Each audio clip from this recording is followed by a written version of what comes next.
Okay, hi everybody, and welcome to this session, which we called Is Your Pi ServerReady? And of course, we're referring to the Raspberry Pi 4.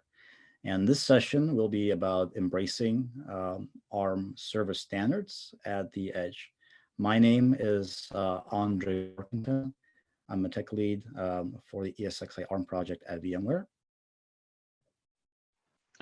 And my name is Samir El-Haj Mahmoud. I am a system architect at the ARM Architecture and Technology Group at ARM. And so the rough agenda today is we'll briefly mention what ARM ServerReady is.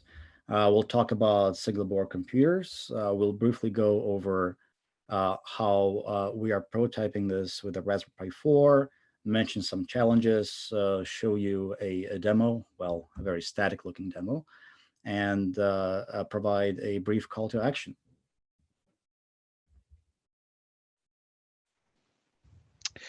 All right, I'll start by talking a little bit about the ARM ServerReady program. So in the server market, which is a horizontally integrated market, there is a need to design systems that just work for the end user with the ability to install and run standard off-the-shelf operating systems. And in order to do that, there are a minimum set of hardware and firmware requirements that need to be followed in designing such a system. So for the ARM ecosystem, this need first arrived in the server segment.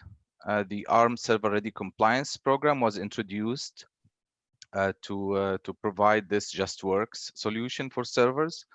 The program provides blueprints for designing ARM servers that are based on industry standards, such as some of the hardware and firmware standards like PCIe, UEFI, and ACPI, as well as ARM-defined requirements and standards like the SBSA and SBBR, which we will go over in more details. In addition, the program is accompanied with a compliance test suite, we call it the Architecture Compliance Suite, or ACS, and a process for certification. The goal is to have the ARM servers just work with off-the-shelf operating systems, at least enough to use a standard OS image to be able to install, boot, and then can install missing drivers and software packages. So it behaves in a familiar way to the ecosystem, OEMs and ODMs, software developers, and IT staff and customers.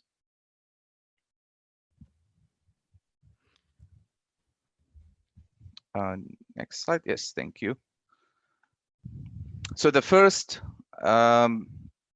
main component of the ARM ServerReady program is the server-based system architecture, or the SBSA. The SBSA specification covers the hardware requirements for servers. That includes requirements to run these standard operating systems based on both industry standards as well as ARM standards. So that covers a range of requirements for the processor, memory subsystem, the interrupt controllers, the serial controllers, the serial port controllers, PCIe device integration and implementation, etc. So there is coverage for PCIe, of course, as an industry standard. In the future, you may see other interconnect technologies like CXL or C6 included in this standard as well. But there are also reliance on ARM architecture hardware standards, including the ARM architecture itself, the extensions for RAS, and other specifications from ARM. The SBSA was designed to have multiple compliance levels, starting with level 0, which is least interoperable, mostly implementation defined, and then goes all the way to level 6, with each level being adding additional requirements and raising the bar with additional functionality. And if you look at the next slide as an example, for level 6, you can see that there is traction on adding more requirements that map with, for instance, additional functionality and features added to the ARM v8 architecture. And you can see here from just the sample of requirements that are introduced in these levels, is that they span from the processor or PE processor core requirements to on-chip I/O and even system level design requirements. For example, in SBSA level 6, we added an appendix that show how PCIe is properly, including endpoints, are properly implemented and presented in the system, including things like the ECAM or the enhanced configuration access method implementation. So that's the SBSA. The second and equally important specification that's part of this program is the SBBR, the server-based boot requirements. Similar to the SBSA, which is a set of requirements for the hardware, the SBBR focuses on firmware requirements for operating systems and hypervisors, leveraging industry standards like UEFI, ACPI, SM BIOS, PCI firmware, and the TPM interfaces from TCG, for example, as well as the foundational common elements from the ARM firmware architectures, including the PSCI and other interfaces provided by the trusted firmware. These set of interfaces, if implemented, offers the standard boot handshake to the operating system, as well as the required runtime interfaces for discovery, power management, and other functions. Now, so everything we talked about so far is server-ready servers, server-based architecture, server-based boot requirements.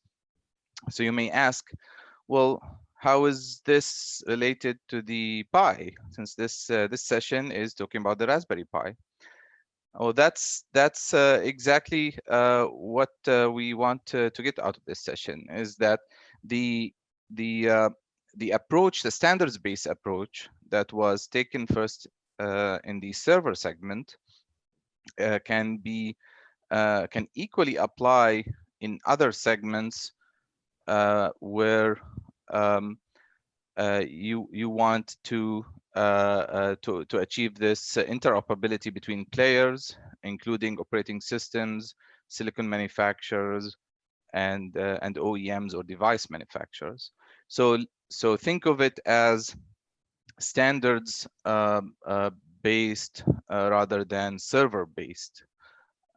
In today's beyond servers, the ARM ecosystem is by nature is very diverse. It covers many verticals, from embedded, IoT, automotive.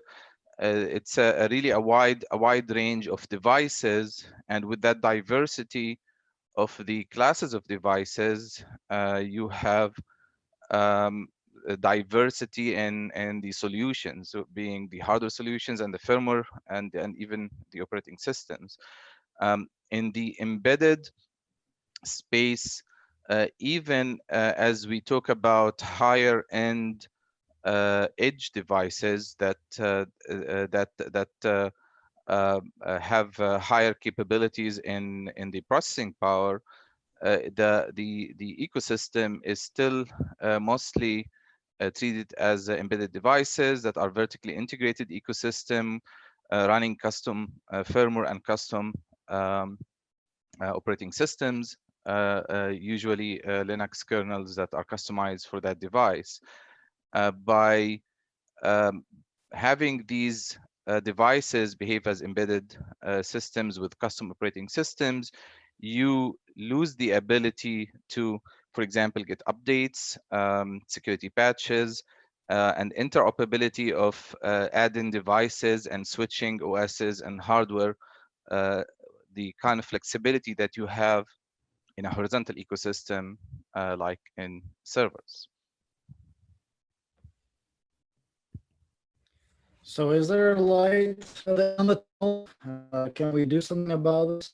It seems that standards shouldn't be just for servers. And if you look at the other architecture, they clearly aren't, right?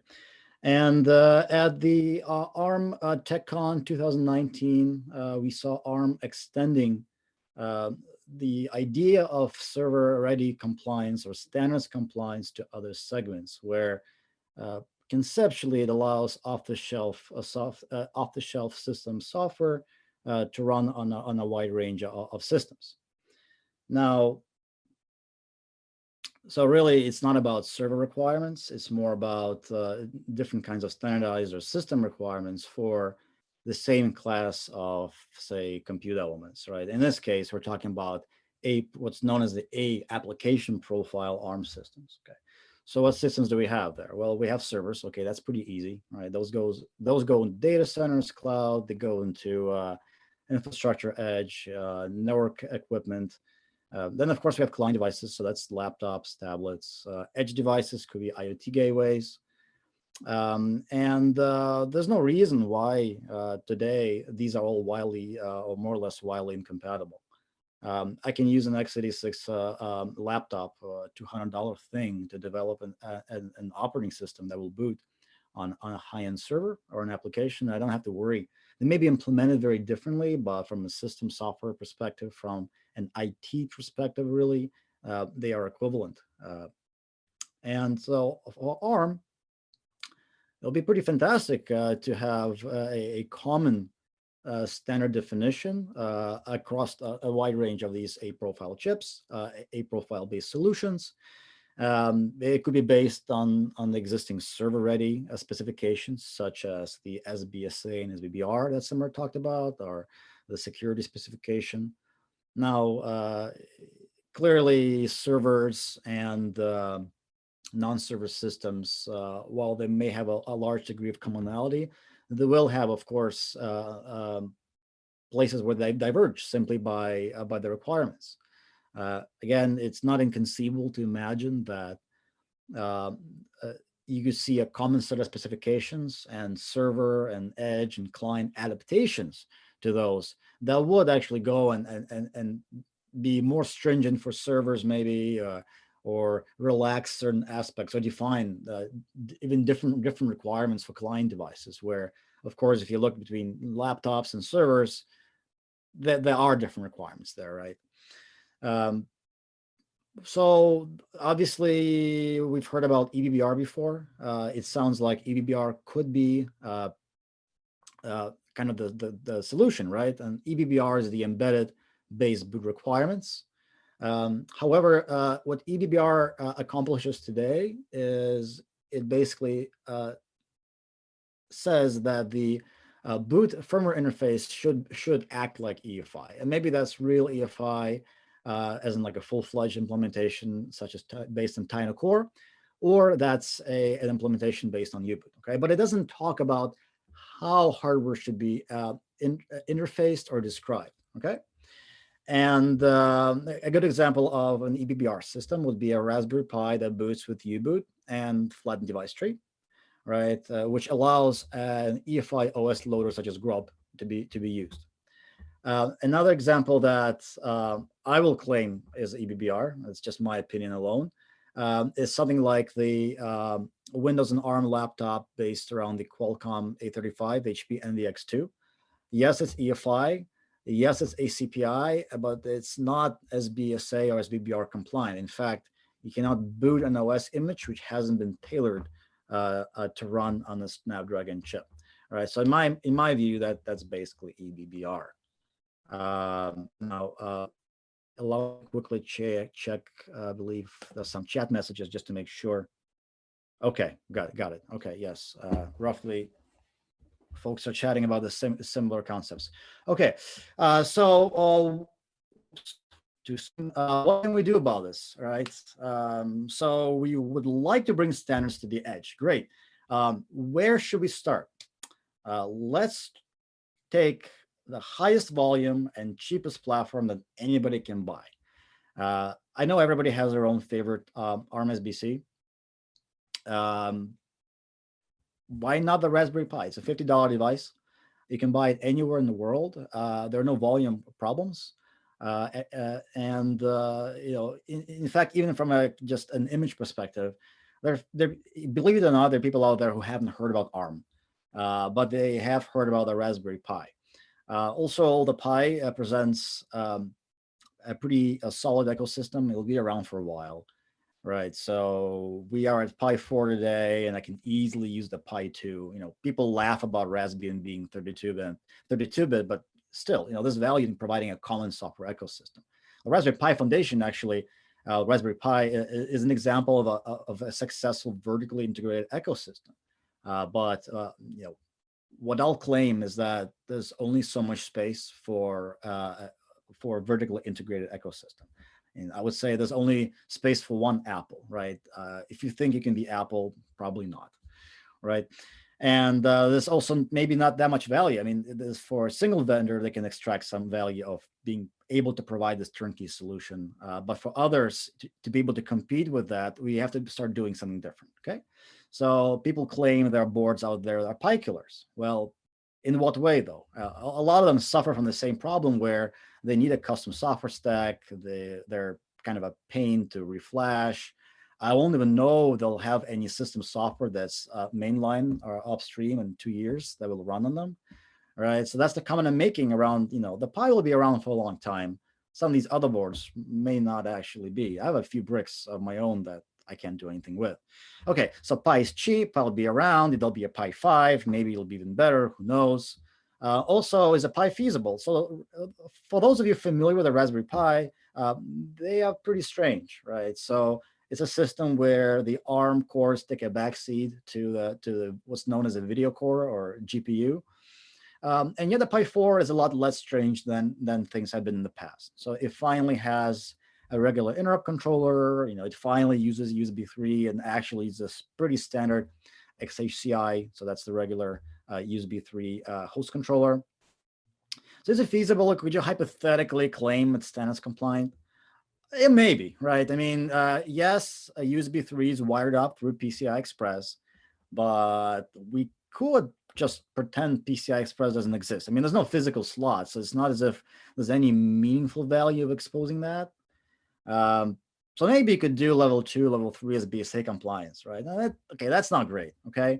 And here's where many folks might chime in and say, look, you can claim a toaster is compliant, right? But you lose 99% of its functionality, right? And so, okay, we're not trying to, kind of pass on a technicality. The real question is, what can be done today? But then, moving forward, can we use the Raspberry Pi 4 as a good example as a good system, as a good example, where we can come up with that appendix for a common not server, but standardized systems and firmware specification that will actually give you, say, 80% or 90% of the functionality, or even 100% of the Raspberry Pi 4 functionality. I mean, we're clearly not there today, right? But where we are today, though, is that the Pi should be usable kind of as a BSA, as SBBR, if you're willing just to use, USB storage and maybe onboard networking. I mean, that's not too bad, right? Okay. Anyway, so if we're going to do something, right, we should use a platform that's cheap and common. We should take a platform which is not obvious that it could be made server ready. So this way it actually poses some challenges and there's some discovery and work to be done to adapt specifications, because you can't expect every single edge system or a client system to start getting built like a server. That's never going to happen. So start with a system that is pretty far away from that. How else should this be done? It should be done out in the open community. It should be an open source project. It should be kind of a collaboration of equals. Again, this should be an example to others, right? You want to build a Raspberry Pi killer? Well, maybe you should focus on building something that isn't basically a dead end, right? In a sense that, hey, I'll be able to take upstream software, off the shelf, Red Hat, Ubuntu, Debian, BSD, and put it on your board. And in 5 years, it'll still be usable. Okay, so if you want to build a Raspberry Pi 4 killer, then this kind of a project on trying to standardize a Pi 4 will actually enable those. Okay, so maybe we're talking about edge and client, but for those of you who are server buffs, why would you care? So we know there's a problem today still, that there's not enough systems at a low enough price point for folks to start kind of kicking the tires with. So we think that a $50 device that kind of looks like an ARM server from a software perspective could be actually pretty interesting, right? I mean, $50 is $50, while $500 in low volume is exactly what it sounds like. And some of these other systems out there, unfortunately, are like way above $1,000. Okay. Finally, and this is my belief, is that many may share, is that there needs to be a good amount of client platforms to get that mass of developers. On one hand, if you look at ARM servers, they build upon the sort of the success that ARM had with the embedded mobile ecosystem, right? So, but there's this what I call a Grand Canyon between that world of the legacy world and this new server ready world, and that doesn't exist for the other architectures, right? By the time anybody, for example, even thought you could build an kind of a production, or I'll say enterprise, it's a corny word, but enterprise ready x86 server, x86 by then had already dominated basically small businesses and home computers. And at that point, it was obvious that the servers were just going to be a compatible extension of everything else. With ARM servers, that was very different. ARM servers are inherently incompatible. They were, standardized within themselves and may be compatible to the x86 servers to a degree. But now we got to go back and fix this other thing, right? Is what about hardware for the rest of us? What about all the non-server hardware that needs to feed into the ARM server ecosystem? And again, this will help do that. Okay, now what could you do with a standards compliant Raspberry Pi? Well, you could run SBBR and SBSA operating systems, right? Again, I'm choosing to define SBBR and SBSA here as standards compliant rather than server compliant. But even today, you could boot server compliant OSs, as long as you're okay with what you get. With that kind of firmware, should it exist, you should be still able to use EBR OSs, because device tree is I would say it's kind of the first class system description. On the Raspberry Pi 4, it's probably one of the only systems in the world that that's available even before any firmware boots. That's kind of cool. Okay, so are we doing something about it? Let's have a look. Next slide. Okay, so we have the Pi 4 first task force today. And where does this project start? Way back in 2016, Microsoft actually created the first 32-bit EFI port of Tango Core. They put this up on GitHub. They did this as part of their 32-bit Windows IoT Core work. Also, later that year, Ard Bishubel, I apologize if I just destroyed your last name, started the early work on 64-bit EFI for Pi 3 using trusted firmware A for PSCI, of course. And I thought I'd spend a few days kind of banging it all together, given that we have these I/O drivers on the Microsoft side and have this early port. And I kind of started from that, added the USB support for Pi 3, which incidentally came, I believe, from some phone code that Linara was working on. And then could boot Pi 3 SUSE on the Pi 3 64-bit SUSE and Pi 3 with device tree. Some folks challenged to boot Windows on ARM. We got Windows on ARM booting. I work at VMware. I got challenged to boot ESXi-Arm. I kept explaining to people how you couldn't do it, and I decided to actually prove myself wrong. So great. And the most important item here is February 2019, where a gentleman by the name of Pete Bartard kindly took my code from GitHub, cleaned it up, and started working with the TinyCore EDK2 platforms maintainers to upstream that. It was a massive amount of work, but what that means is today you can go and build TinyCore EFI firmware for your Raspberry Pi 3, 3B, 3B+, 3A as well, actually, and use it, right? And in September of that year, I started a joint collaboration project between VMware and ARM that basically became this community project to add Pi 4 support to the existing upstreamed Pi 3 EFI support. We showed this at the ARM TechCon. And it's been moving actually pretty fast, right? So another gentleman by the name of Jeremy Linton contributed PCI Express support for EFI, which meant we had USB 3 support in EFI as well. And then end of last year, we were doing SBBR boots of Debian and NetBSD. Even have onboard networking now, both working in NetBSD and Linux, and can even boot with a great set of limitations, Windows 10. And some of the recent wins there is we're getting the onboard networking driver cleaned up and ready for EFI. It was developed by the NetBSD ARM platform guy, Jared McNeil, and they'll be upstream soon. So most important place to track is rpi4-efi.dev. This is a blog. We track all the releases there, maybe some kind of opinion bits there, but that's where you can track exactly what works, what doesn't. There's a firmware status page, hardware status page. There's a GitHub page as well that contains releases and bug trackers. So the GitHub is where, again, we're actually working completely upstream now. Okay, so really the branching on GitHub is more internal private branches for people as they work on stuff. But we are fully working with EDK2 platforms upstream and with trusted firmware upstream as well. The bug trackers are kept though on PFTF, which can make sense. And we also publish the ACS compliance reports there. Here's an example of what the ServerReady blog is about.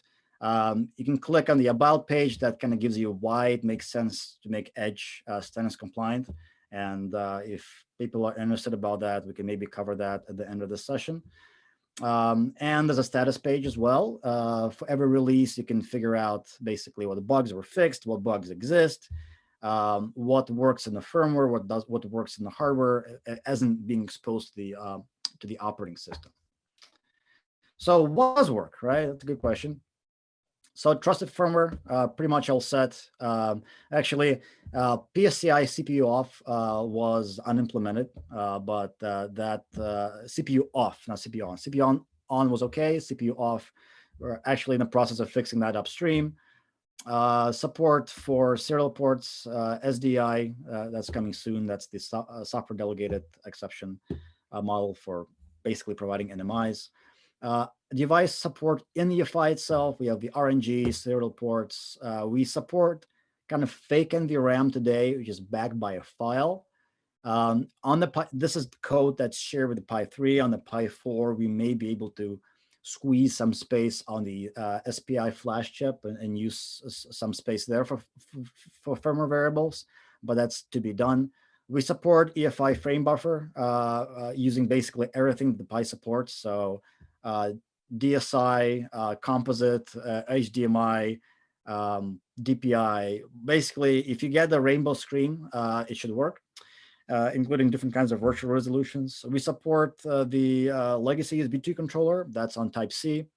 On the Pi 4, of course, it's the regular Type A jacks on the Pi 3. We do support USB 3 in EFI. That's, of course, provided using the PCI Express based controller, the VLI chip. Support the RSON, that's the old SDACI for micro SD. Pi 3 also had the SD host controller, which is not wired up to anything on the Pi 4. We now have the onboard networking driver, but of course we all can also support USB NICs. Right, of course, PXE booting, iSCSI, RAM disks, HTTP boots. Some are just upstream that. Lots of good stuff. Being able to do iSCSI boot in your Pi, I think is pretty cool actually. And PXE booting, regular kind of PXE booting. System descriptions, you can still boot device tree operating systems, and we support overlays. So if you describe some kind of overlay in config.txt, yep, that'll work. And we have very early ACPI support where we describe USB 3 and the onboard networking called GNet. There are quite a bit of challenges involved with supporting PCI Express, of course, on this board, and thus USB 3 because of silicon bugs. So there's a 3 gigabyte DMA limit. So for boards that have 4 gigs of RAM, what are you going to do? Finally, if you look at all the what I call the legacy devices, so these are all devices that are behind the GPU. So PCI and GNet are not, but say the MMC controllers, video framework for all this stuff actually has a 1 gigabyte DMA limit, and there's a translation there. Anyway, these challenges aren't things that necessarily violate standards, but have never been done before, have no meaningful support in any operating system. Yeah, that's a bit of a challenge. So how would we expose PCI Express USB using ACPI? So idea is that we'll just expose, so again, PCI is not standard on the Raspberry Pi 4. So you cannot expose it as ECAM, right? In fact, you also can't really expose it as almost ECAM. It violates the alignment requirements. You have to know that you can't scan before basically device 0, so that's not great. Also, PCI Express is not cache coherent. I am pretty sure somewhere in this BSA spec, it talks about coherency for PCI Express. Maybe I'm wrong here. But again, it's not really standard. Today, that's not really, that's a challenge in itself. So we can just expose USB 3 as a straight up ACPI device. That is pretty easy. And all we have to do is just provide the node, right, in ACPI. Now, of course, EFI will, it might shut off bus mastering on the way out, or an operating system on the way out of EFI might disable bus mastering for security reasons. So again, but this is easy. ACPI, unlike device tree, has this interpreted bytecode. Everything in the method and everything for the device is a method that can have side effects. In this case, we use the initialization method to go and make sure that the device is decoding and capable of doing DMA. Okay, so when the OS boots, it detects this ACPI device. Behind the scenes, the PCI device is enabled, and everything just kind of works. Great, right? So with that, actually, that gives you working Linux XHCI on 1 gig and 2 gig boards. Of course, it doesn't work on 4 gig boards. So why? Because of the DMA constraint. Now, the good news is that there is a way in ACPI to support this. There is this concept of a DMA method being described in a ACPI bus device, so which basically describes how child devices can do DMA. The constraints, it describes translation, describes limits. Today, again, the specs, the ARM specs never talked about it. And so it's been sort of spottily implemented by several OSs, but usually only in the context of PCI Express support. Okay, so first of all, of course, we added an option to just boot with 3 gigs of RAM, just to let people at least use 3 gigs of RAM on their Pi 4. So that's not ideal. But the good news is that it looks like there's like a 5-line patch for Linux to make USB 3 work with 4 gigs of RAM. And this is by basically honoring the DMA constraints, these underscore DMA method results for ACPI devices, which are not part of the PCI device stack. Also, in NetBSD, we have complete full support for this, which is pretty good. With Windows, Windows does not support this sort of DMA constraints today. So a lot of it's kind of TBD. And okay, so this way, so I guess you'll have to settle for these static pictures. Picture A is Technocore booting. Picture B is, of course, Technocore setup screen. And then you can see that, yes, PCI Express works in the EFI shell, and it's enumerating the USB host controller. The picture at the bottom, you see ESXi-Arm running on a Raspberry Pi 4 with 4 gigs of RAM. And the last picture is picture of Windows running the installer. And in this installer, you can't even do anything because, again, there's no I/O, no USB support. Another gentleman on Twitter managed to run Windows 10 on the Pi 4 using the USB 2, the DesignWare 2 USB 2 drivers, again using the Type-C port. And these are proprietary drivers from a company called MCCI. And actually, he only could boot with 1 gig of RAM because that specific driver doesn't anticipate seeing physical addresses beyond 1 gig. So yeah. Now, before we jump to call to action, I'll mention that the Pi 4 code base is literally the same as the Pi 3 code base. All the work's done upstream. In fact, what I think is pretty exciting is that even if you don't care much about Pi 4 and ACPI, this EFI firmware that we have today. I think it's even a game changer for the Pi 3A, Pi 3B, for the compute module, which I hope to add support for soon as well. Because it already does fix some of the sort of deployment headaches you see around, say, the Raspberry Pi 3, how you have a non-standard way of network booting, describing these settings, even if you still have to use device tree for those. Okay, Summer, would you like to talk about the call to action? Sure, thanks, Andre. So as wrapping up this session with the calls to action, first, if you would like to get involved, we are looking for more help.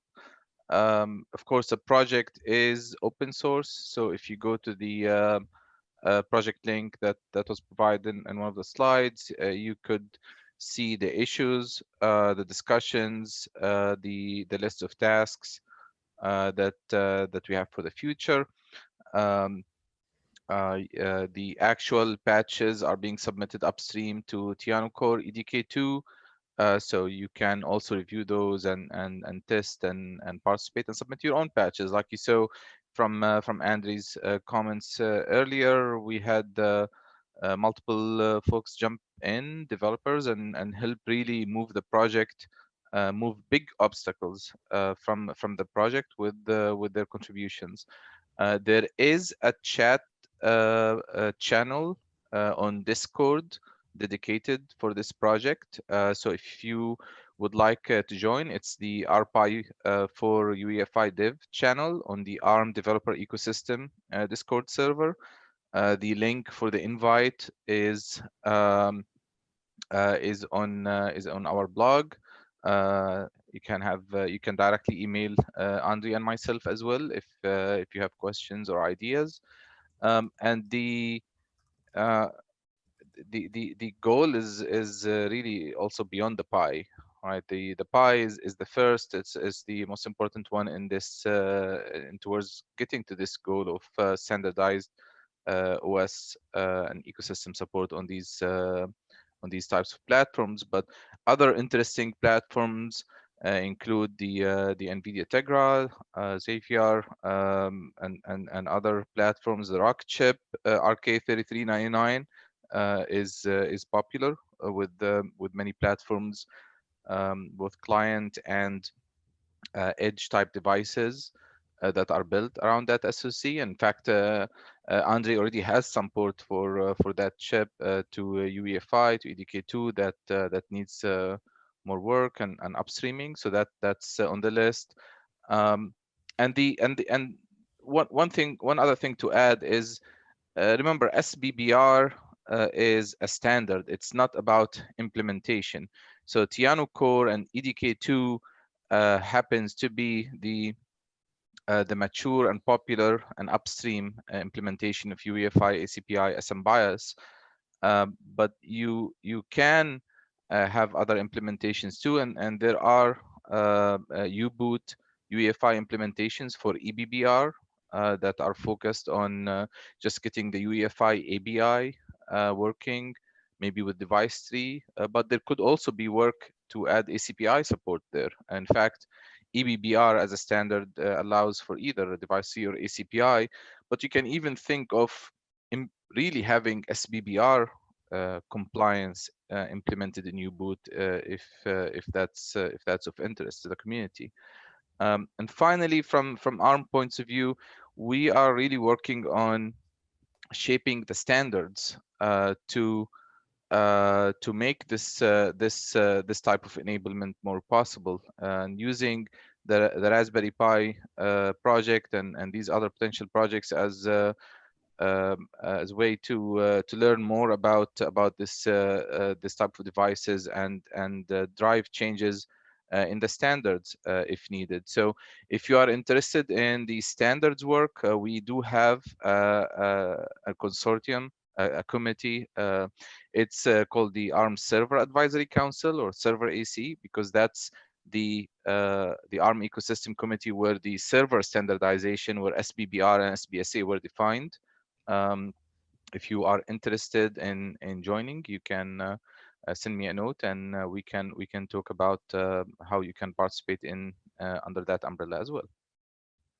Yeah. So again, many of you may have some thoughts. You look at this and like, well, it's a bit of a science experiment. So you got to use B3 working, and you have onboard networking working. That's great, but how will this ever work for kind of real edge platforms where you don't want to lose all the other interfaces? And how will this work for client platforms with power management? And so the ARM Standards Committee that Samara pointed out, there's this whole effort that's basically getting started right now, is specifically in not about pretending that we can call everything server ready, but it's about scoping out both how systems being built today or effectively sold tomorrow, how those chips, how much of that can be usable in this more standards compliant manner. And I can go a bit into what I mean by that. But and also these long-term recommendations, right, to go and see how these systems could evolve in the future, how these chips. It's pretty obvious you can't just tell silicon vendors how they should go do things. It's always very easy to share an opinion, but in the end, they're paying for it, right? And today they're already paying to produce these chips. They're not going to randomly respin them. And so in many ways, it is about selling the silicon providers on the vision, on the idea that there is no reason why they should be all doing different things for booting, for example, for discovering, or for PCI Express, or there are things that make no sense. And if we can slowly guide them to that and provide them an easy way of integrating something that works and that's cheap, so that everybody can standardize on. There's a large common base that can standardize on. But there are things that are present in the edge and the client footprints that are very different from servers. So for example, how do you standardize power management? How do you standardize, so like DVFS for devices? How do you standardize power on and reset blocks, or reset blocks? How do you standardize GPIO? And it seems like it should be, right? There's no reason why it shouldn't be. But then it's one thing to come up with a number of directives or prescriptions for what people should do. It's a wholly different manner to understand, well, can we come up with a mechanism to go and support these systems today, but support them in a way that doesn't involve platform-specific drivers in the operating system? So Drew Fustini asked a question in the Zoom chat, and if folks have questions, this is a great place to put them in. Like, how on earth could we support hat overlays? So I think one nice property of device tree is that everything that can be presented in device tree can be presented in ACPI. And this is not magic. This was done on purpose. There is this notion of device specific data, device tree properties. Is basically a way to encode device tree properties within an ACPI AML device. Now, so that kind of means that if your device, so every device can be actually, every device tree device can be transformed into an equivalent AML object. Okay. In fact, there's even a kind of a generic ACPI device that just means go look at the device tree compatible ID to figure out what it really is. Okay, so you can already kind of convert right device tree to ACPI, in principle. Okay, and I know that some folks within ARM have been working on kind of creating those set of tools. Of course, when you start doing that, you want to be careful because you don't want to have different ways of describing the same thing. So there's already an ACPI way of describing something that should be adopted. And that actually makes conversion tedious because now it's not just a blind conversion, but you have to kind of know that, not all objects are presented in this way. Some properties have to be translated in some ACPI way of doing things. Conceptually, if our EFI firmware today had an I2C driver, it could detect what the Pi hat was. Right, it could basically grab that overlay right from there, from the hat itself, and turn that into an ACPI description, right? Or if you just use DT overlays and config that text, then again, the system is born with that device tree. EFI gets that device tree when it boots. In my mind, again, this is a pipe dream. It'll be fantastic to see EFI configure itself based on that device tree, right? So today, pretty much every EFI implementation I've seen, they hard code what device, what addresses, what addresses they use. It'd be kind of cool if there was some concept of like an FDT bus Dixie, right? An FDT bus driver that would basically go and produce all the bus children that will be bound by the relevant EFI drivers. And again, since you have this description, you could, the system's born with it. You should use that to generate ACPI. I mean, today we don't, but my kind of a pipe dream vision is that you could have a single EFI binary that would boot on Pi 3 and Pi 4. And for those of you who know how different those are, you kind of see that there's some work to do towards that. But I believe U-boot today supports configuration using device trees, so there's no reason why not. Anyway, so there is work to be done in figuring out what requirements client and edge systems have that differ from servers, and to make sure that those can be handled in a way without platform-specific drivers. In fact, even on servers, there's already an aspect there that is a little painful. For those of you who work on server-ready servers, you know that there's this concept of GPIO signaled ACPI system events. Again, that relies on a GPIO driver to be present in the OS. Okay, so yes, there's an ARM IP that people can use, but some silicon vendors do their own thing, right? And again, so now you have system events, which I would consider to be a pretty core notion. But now that's dependent on a platform driver. Okay, so that's kind of bad. But then, why do we need a special driver for GPIO? Like, can't we abstract that somehow? So again, when you talk about abstraction, this is a pretty interesting topic by itself.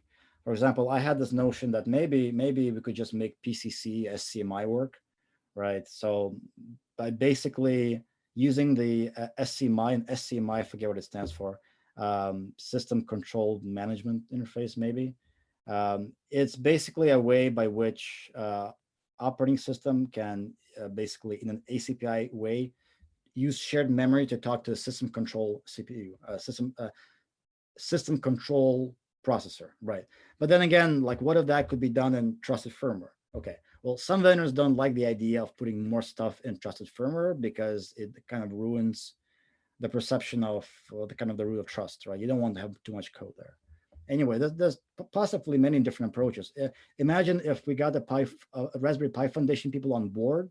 There's no reason why the video core processor is implementing the mailbox the way it does today. What if it implemented SCMI, right? If the VPU was actually using SCMI command sets to communicate, then again, we could completely actually hide this without using even trusted firmware.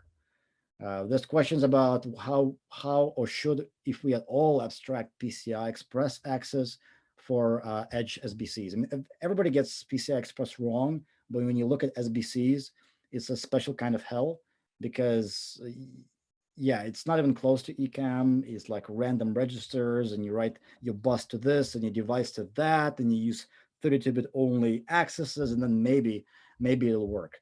When you look at all of this, you're like, well, I'd love for people to adopt ECAM, but what if I have a fallback that's basically a trusted firmware interface for that? And there is a precedent. The Itanium did this with the system abstraction layer, SAL, and the Open Power ecosystem does this today with Opal.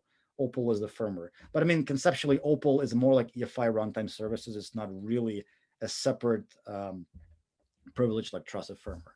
So, and actually, if you're going to put random runtime interfaces, trusted firmware is one place, EFI runtime services is another. So all these options are up on the table. We'd love to see contributions in the space, because I think it's pretty clear we have to figure out how to make non-server systems become boring as well. And not just boring kind of in their own little world, but in a way where it keeps feeding the server systems as well. So it has to be compatible to some level. Samir, any parting thoughts? I think that's good. If anyone have questions or would like to join, please follow up with us. Yeah, the Discord, so the ARM developer ecosystem Discord server is a great place. How do you get to that? Go to the website, arpi4efi.dev, and then there'll be a link there. That link is actually an invite. And so click on that, create an account, and then you'll have to manually navigate to the pound arpi4-efi-dev. Unfortunately, there's no easy way to create a link to a channel on a Discord server, but that's basically where all the development happens. So looking forward to seeing you there. All right, thanks everybody. Thank you.